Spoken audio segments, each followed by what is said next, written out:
Hello, Gunning Bedford students, staff, and families. My name is Bill Johnston, the principal of Gunning Bedford Middle School. I'm here today to continue our reading of House Arrest by K.A. Holt. I'll be continuing the reading today on page 14. Week 4. James says, I need to talk more about that day. Your journal, he says, in that eye-rolly way they must teach at probation officer university. Is it to prove you are reflecting on what you did, to prove house arrest is working, to prove you don't need juvie to set you straight? It is court order, Timothy. You know what that means, right? And that's when I shout, I'm doing it, right? I'm writing in it, okay? He nods and looks kind of bored, and I wonder again how this ever happened. There are a lot of things I know that I shouldn't know about why things are the way that they are. About dad driving away and never coming back, about his job he never went back to, about mom working nights for extra money, about food coming from the church on the corner, about Levy's medicine costing as much as a pet space shuttle. I know, but I don't say I know. But mom knows I know because she knows everything except whether or not dad is ever coming back. No one knows that.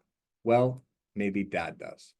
A year is a long time to write in a journal and never go to paintball parties. That is not a haiku. Jose came over. It was a quick visit. His mom made a casserole for him to bring, which he thought was embarrassing. So did I. Oh, we don't need a casserole, Mom said in her fake smile voice. But I put it in the fridge for later. It smelled so good. Way better smelling than Jose, who punched me in the shoulder and called me a smooth criminal, even though I'm not smooth at all. At all. That day, always in my head, won't go away, always in the mirror, written on my face. That day. When the guy's wallet was next to the credit card swiper thing at the checkout, and the manager and the guy looked out the window at the car crash outside of the grocery store, my breath came fast. My vision did this weird pinpoint thing. My brain went white. So I leaned over, grabbed the wallet, kept walking. The sun was bright. The day was cold. The wallet was heavier than I thought it would be. I paid $1,445.32 on one shiny blue card. Levy's medicine for 1 month. I made it 1.5 days before they caught me. 1.5 days of feeling like I could breathe. 1.5 days of trying to figure out how to tell mom. Then the police came. They took me away, but even worse, they took the medicine away too. Man, I was really stupid then.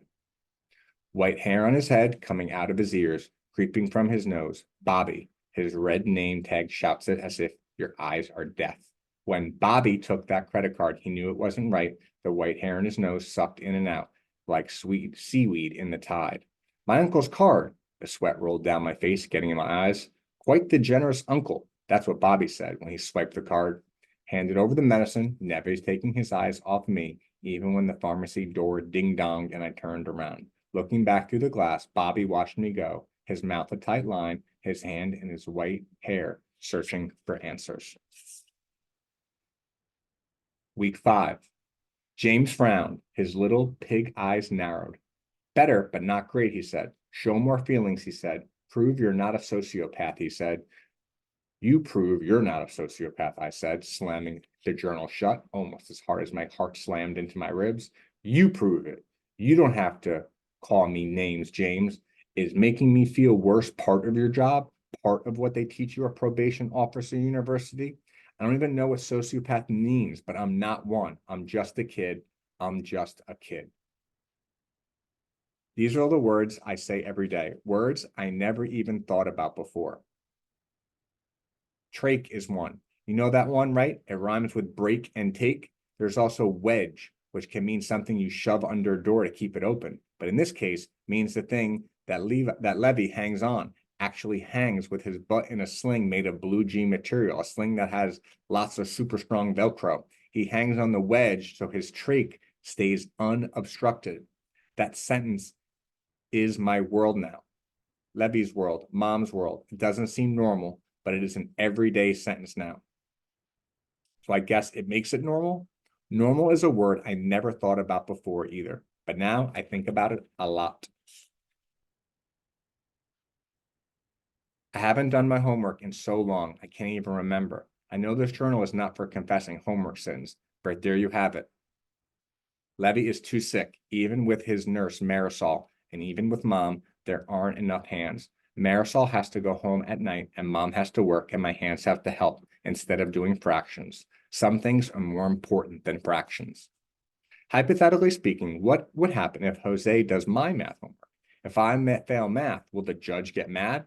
Could I go to juvie? You know what should be on my math homework?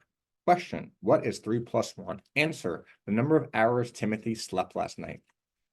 I met Jose when we were in second grade. His family moved in 3 houses down. Jose has 4 sisters. They are all crazy. I think he likes to come to my house because it's quiet. Even with Levi's jackhammer suction machine, breathing alarms, and snot bullets, my house is still quieter than a house filled with 4 sisters. Believe it. You know, the problem with babies is that you can't hate them. You can try. I tried.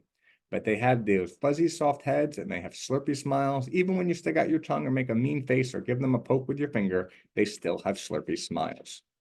It's really hard to hate a baby, even if you think about all the times before the baby when your dad was at home and happy and your mom never cried herself to sleep at the kitchen table. Even when you think about these times, you still can't hate a baby.